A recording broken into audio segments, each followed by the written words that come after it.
आईना सा निहारा है, कागज के पन्ने को हमने आज चांद उतारा है, कागज के पन्ने पे हमने आज चांद उतारा है। अब मैं बहन विदुषी जो दृष्टि जैन जो हमारी बालिका छात्रावास में अध्ययन करती हैं, यह छात्रावास लगभग 5 वर्ष ही हुए इसको खुले और इतनी ऊंचाइयों तक पहुंच गया।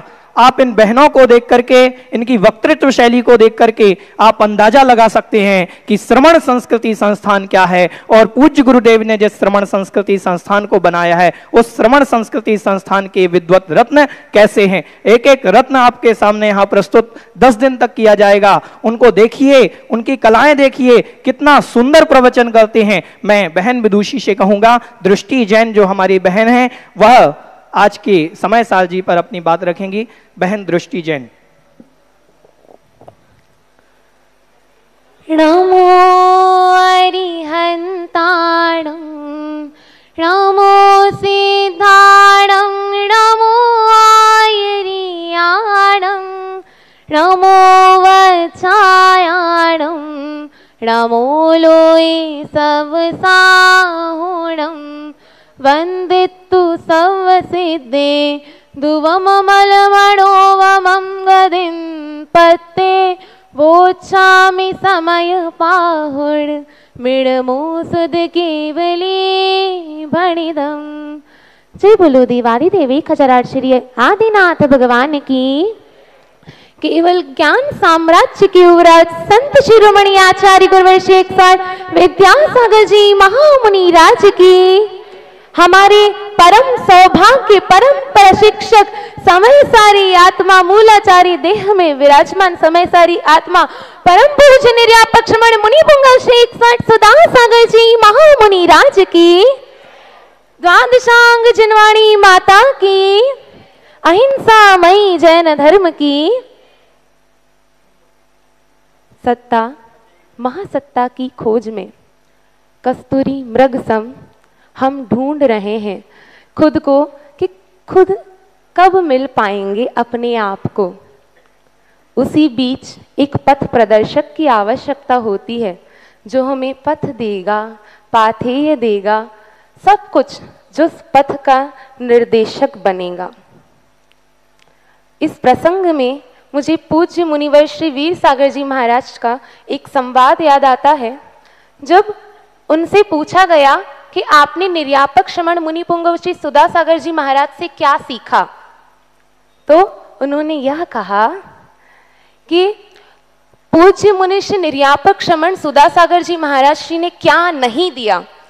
मुझे भगवान को देखना पूज्य गुरुदेव ने सिखाया है। मुझे भगवान को देखना पूज्य गुरुदेव ने सिखाया है। अपनी विशुद्धि को कैसे बढ़ाना पूज्य गुरुदेव ने सिखाया है।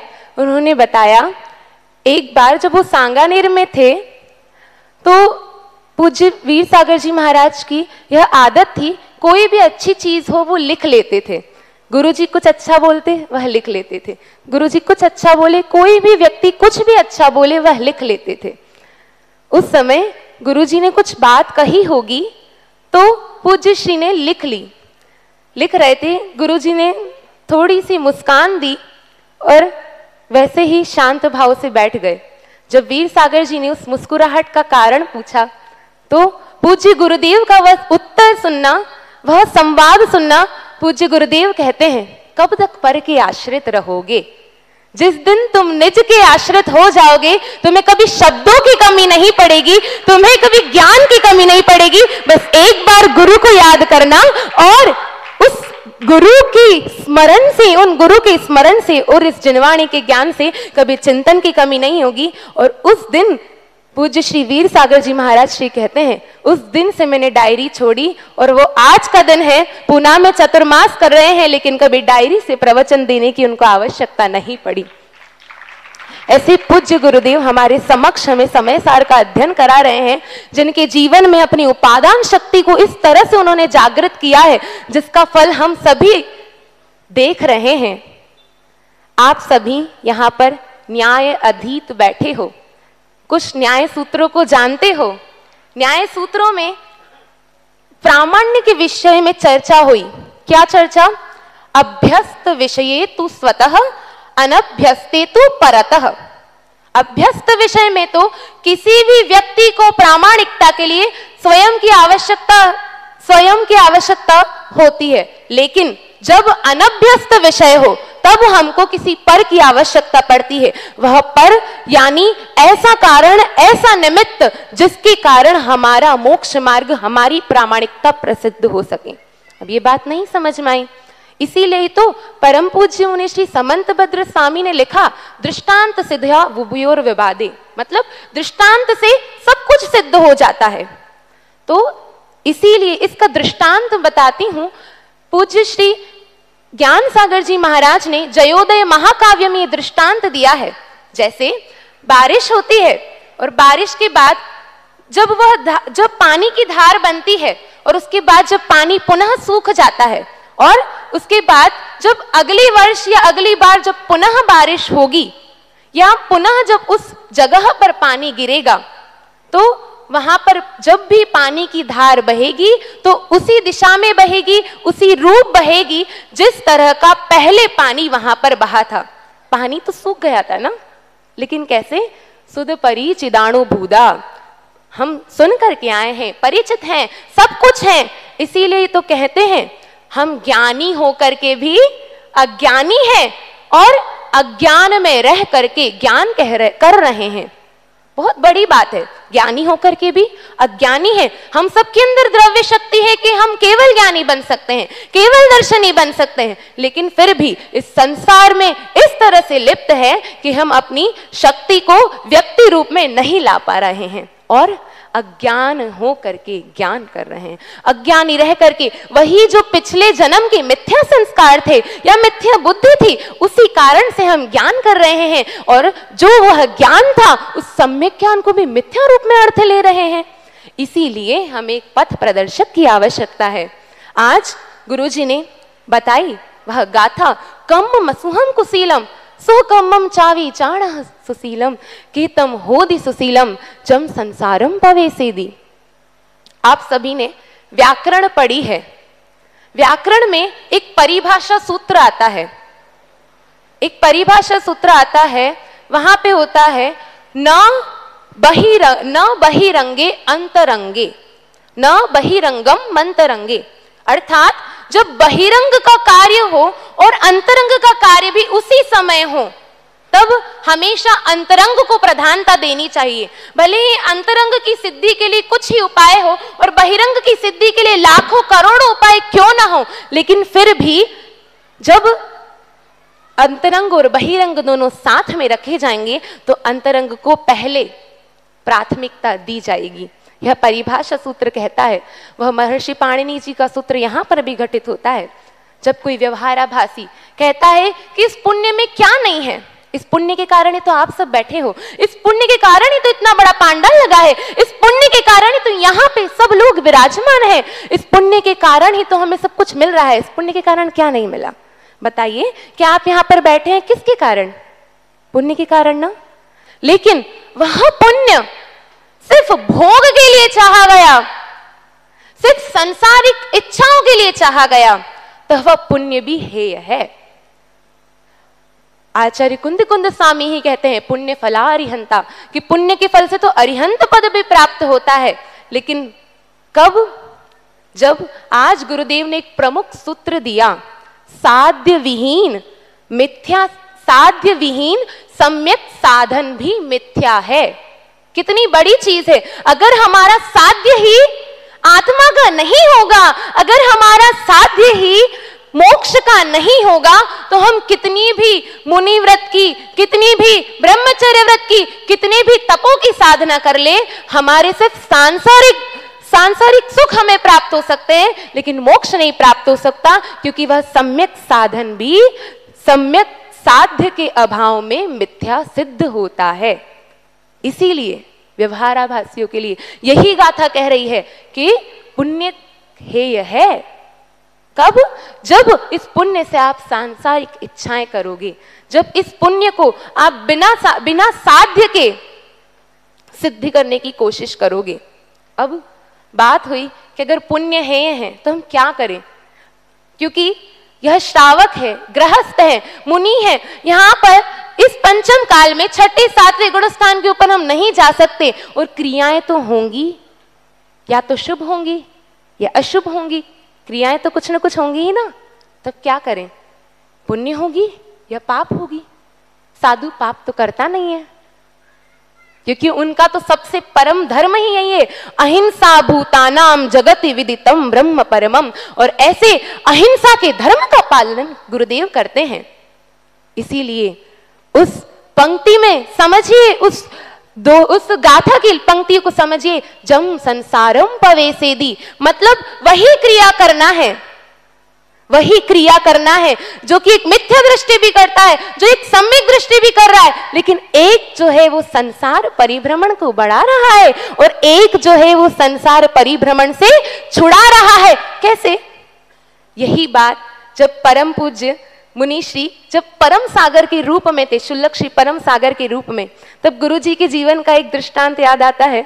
गुरुजी ने सुनाया था पिछली बार समय सार की शिविर के मध्य, कि जब गुरुजी के पास यही शंका लेके आया एक व्यक्ति कि आप क्या करते हो, आप भी तो 3 टाइम सामायिक करते हो, हम घर में रह के 3 टाइम सामायिक करते हैं, आप जितना स्वाध्याय करते हो उतना हम भी करते हैं, आप एक बार खाना खाते हो, आप एक बार आहार लेते हो, हम भी एक बार भोजन लेते हैं, आपके अंदर और हमारे अंदर क्या अंतर है?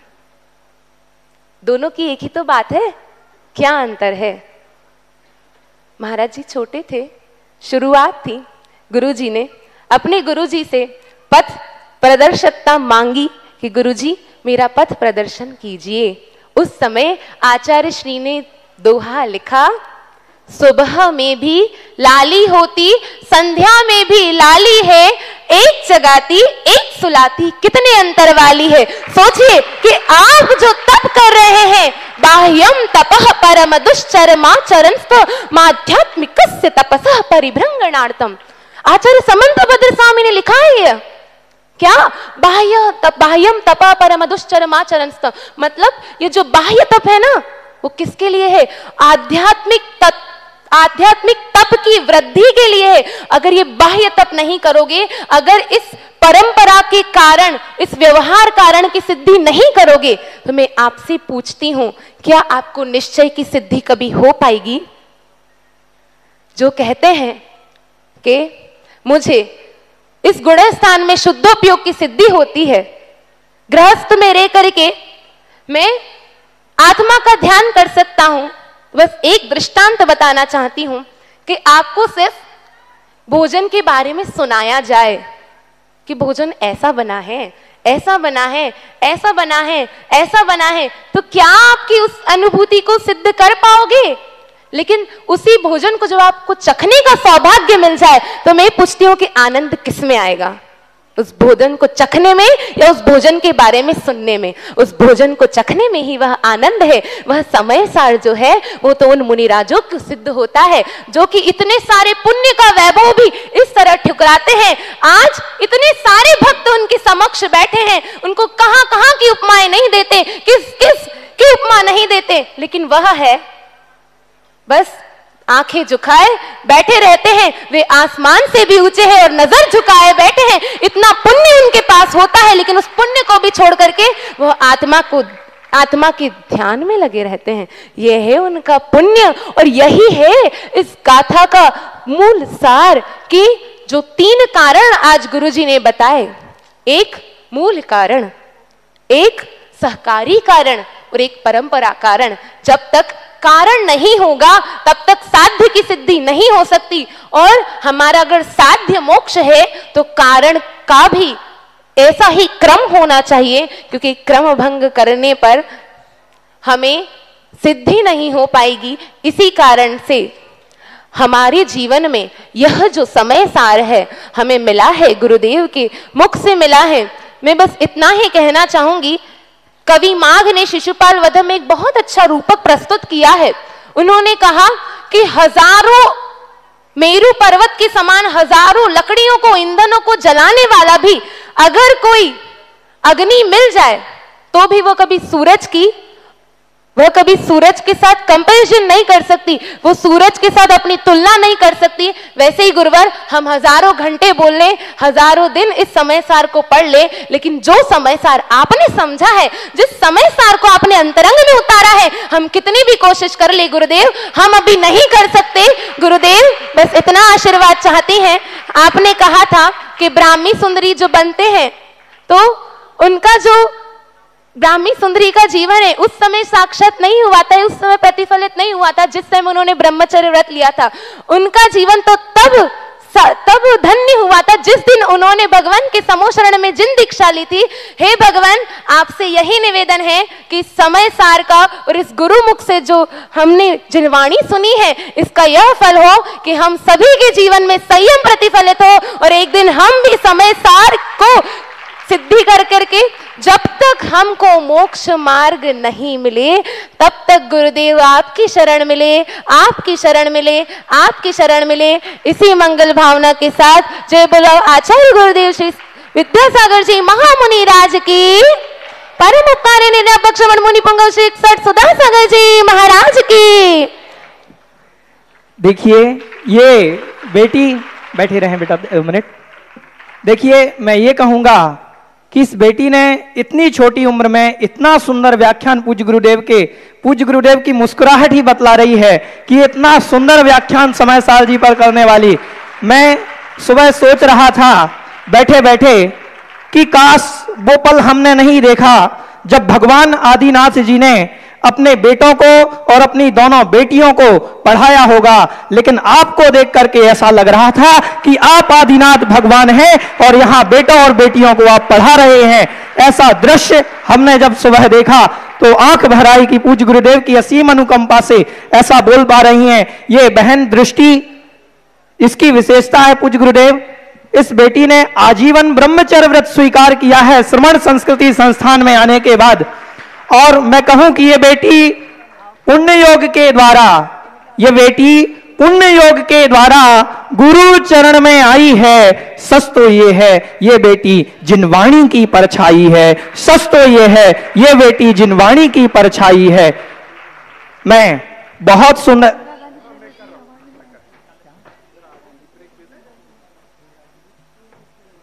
इसको यहां पर संस्थान में पढ़ते हुए इंदिरा गांधी प्रियदर्शन अवार्ड भी इस बच्ची को मिला है।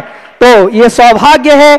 ये छोटी छोटी बेटियां, छोटी छोटी बहनें हमारी, मैं निवेदन करूंगा बहन दृष्टि से जाएं और पूज्य श्री से आशीर्वाद ग्रहण करें।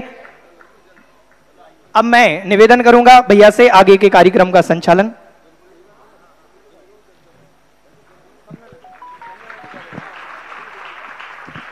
एक बार सब मिलकर जयकारा बोलेंगे। बोले शांतिनाथ भगवान की, बोले परम पूज्य आचार्य श्री विद्यासागर जी महामुनि राज की, बोले निर्यापक शमन मुनि पुंगव 108 श्री सुधासागर जी महाराज की। अभी हमने आज बहुत ही सुंदर 2 सेशन सुने और प्रातःकाल प्रथम सत्र हमने पूज्य श्री से यहां पर सुना जो पूरे विश्व में लाइव भी किया गया और इसी तरह से ये सत्र लाइव होते रहेंगे। लेकिन अभी सबसे पहले आमंत्रित करना चाह रहे हैं हम आज के भक्ति कलश का जिन्हें सौभाग्य मिला है, श्री अभिनंदन जी जैन, नलिनी जी जैन, कृपया आइएगा और